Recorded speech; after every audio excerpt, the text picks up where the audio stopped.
Well, you guys have this, you got some ideas, some things about where we're coming up with enrollment. You've got better things, but please share them with us, because predicting enrollment right now is a real difficult task.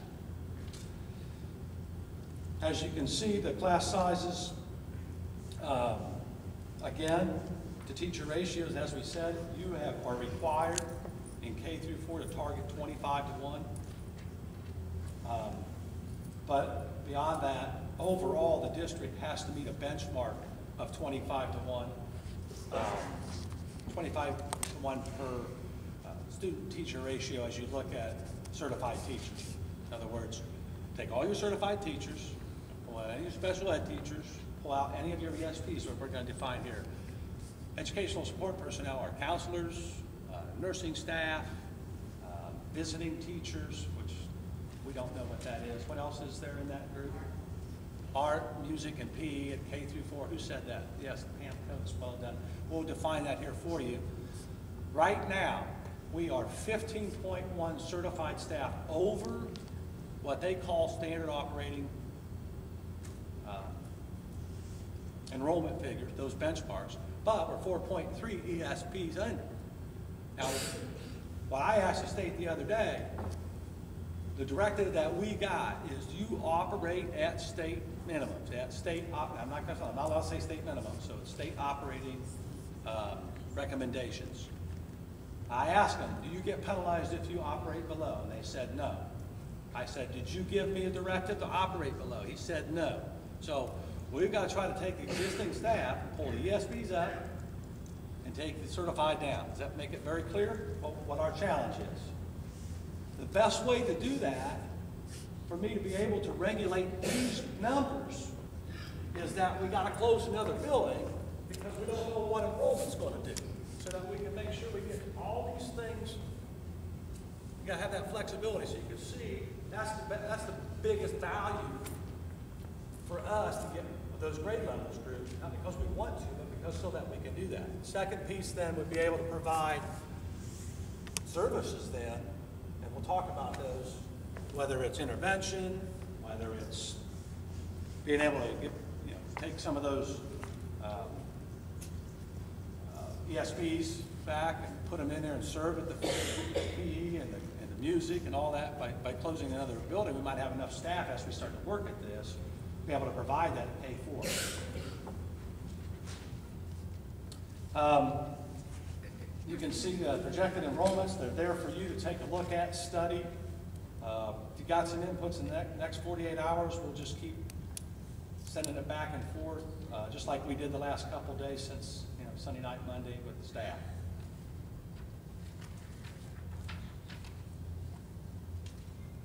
Basically, the way we would look at it in these next couple slides is this, that we would take a look at closing Mainville, make the high school stay at 8-12 in that particular complex. This would become a 5-7.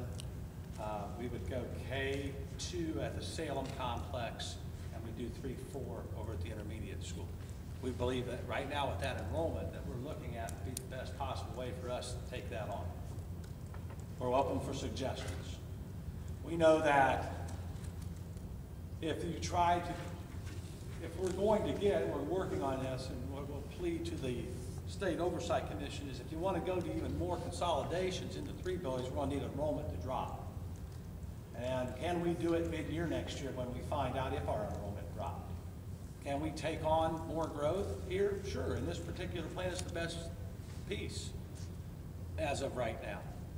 But we're going to have to go through this process, the directive is, regardless if we pass for next year.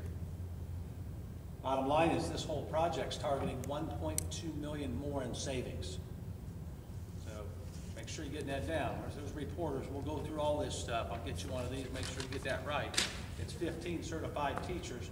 Don't forget, out of those 15, we're looking for folks in that ESP area to balance, and so that we're operating at these state mandated numbers. Does that make sense? Well, we're going to discover that.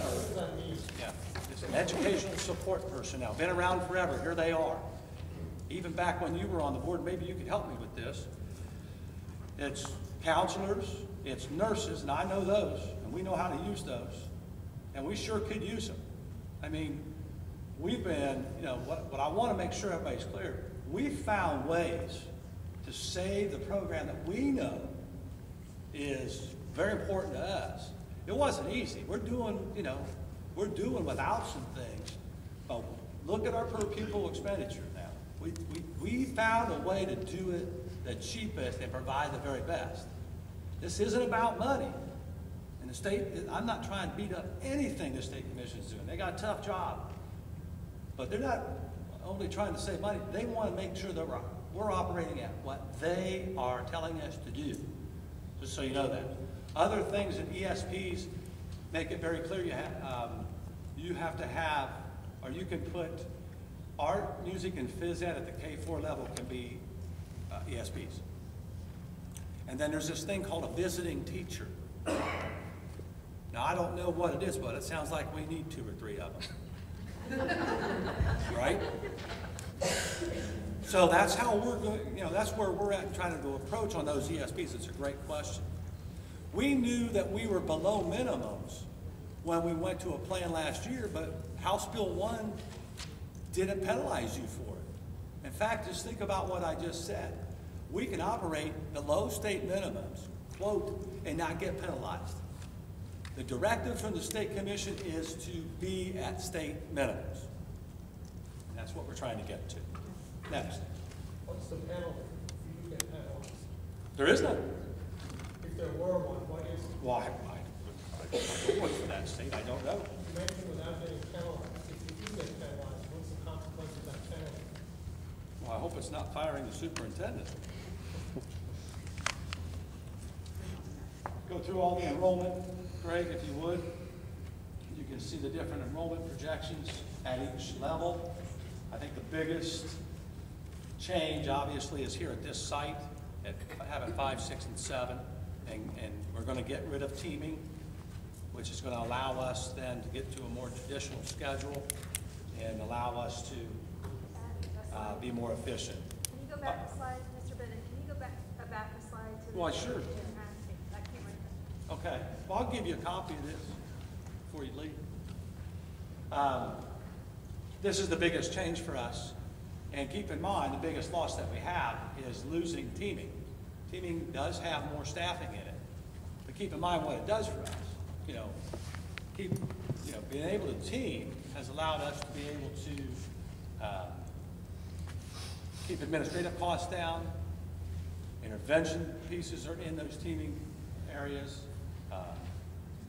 We're able to do a lot more collaboration with all the things that we're doing academically, but that costs more staff. We're going to be able to save more staff by going to a traditional building. When you say eliminating teaming, does that include then 5th grade because they're being included in the junior high? Oh, I don't know about that yet. Okay. I mean, we'll talk about that. So I know that's an issue, but I'm we're just basically asking. looking at 8th grade and 7th grade and 6th grade right now, and then we'll see how we deal with you guys coming up. We know that's going to be an issue. But I know that we got a great staff and we'll figure it out. Moving on to the next, you can see the high school is pretty much sitting in, you know, what the team and Greg led the issue on this is you're looking at classes that are currently in place. Are they coming up here with slight decline in enrollment? You're guessing at it. You've got, what, 1 year of trend data, not much to go with it. You see what I'm saying?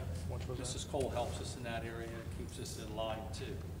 So when you're looking at the 2011-2012 plan, great. Obviously, we want to try to cut some more administrative staff reductions. Sean's going to share with you today some of the state benchmarks in this area. We're already well under the recommendations for administration, but we're looking at possibly 1.5 more positions. That would target us at 300 to 1. That would put us well ahead of everybody else to make sure. When I ask about what are state minimum administrative pieces, they just tell me you have to have a superintendent, you got to have a treasurer, and you need to have a principal at each building. That's not minimums. And I said, well, I've got 4,000 kids. That's not reality. And he said, yeah, I know that. So you take and you look at how do we compare to the state averages? We're well under those. How do you compare to similar districts? Sean's going to share some of those benchmarks, and that's what I was working off I talked to you about we need to have certified staff reductions down to 15.1.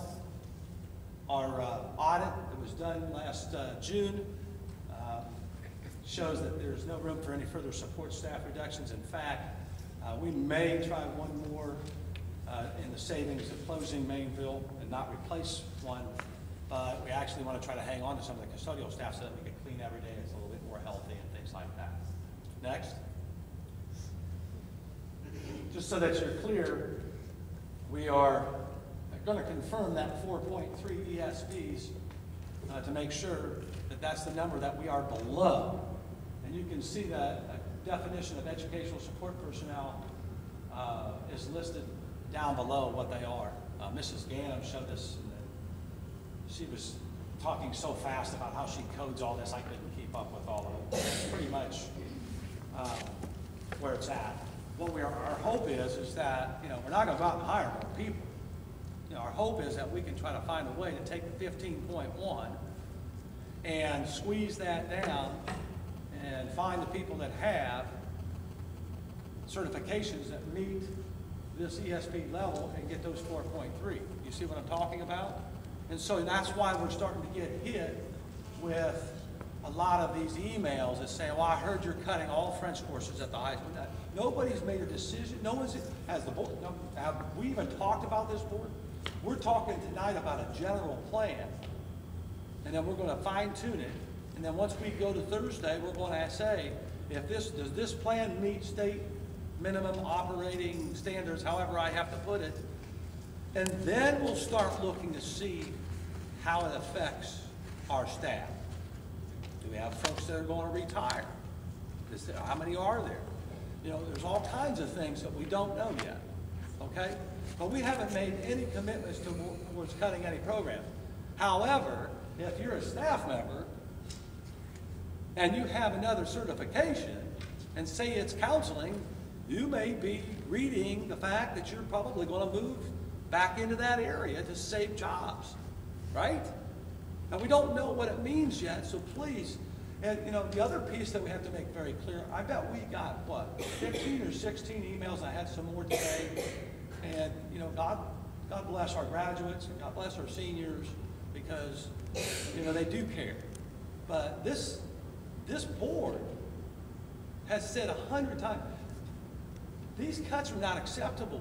We already were doing this at the cheapest price. This is a directive from the state to operate the way they want us to operate it. And it's going to get them another 1.2 million. Now we're not going to have 12 people less. You know, what's going to happen is we may be the cheapest in Ohio. I doubt it. That one school only has 40 kids. It's going to be tough to beat. So I hope that we made this somewhat clear. Go ahead. Maybe you merge with that little school district. Could They possibly. get a lot of funding? Possibly. So I hope we made it, you know, clear globally what the board's working on next 48 hours. Then we'll come back and we'll fine tune it and we'll make that same plea and, you know, to our state commission. What I ultimately want Thursday Board of Education is not necessarily an approval, but I want someone to say, yeah, you go to this plan and you're making those benchmarks, however you do it, you'll be operating at state recommended standards. And then we sign off on it, and then we're done, and we're moving on. That's where we stand.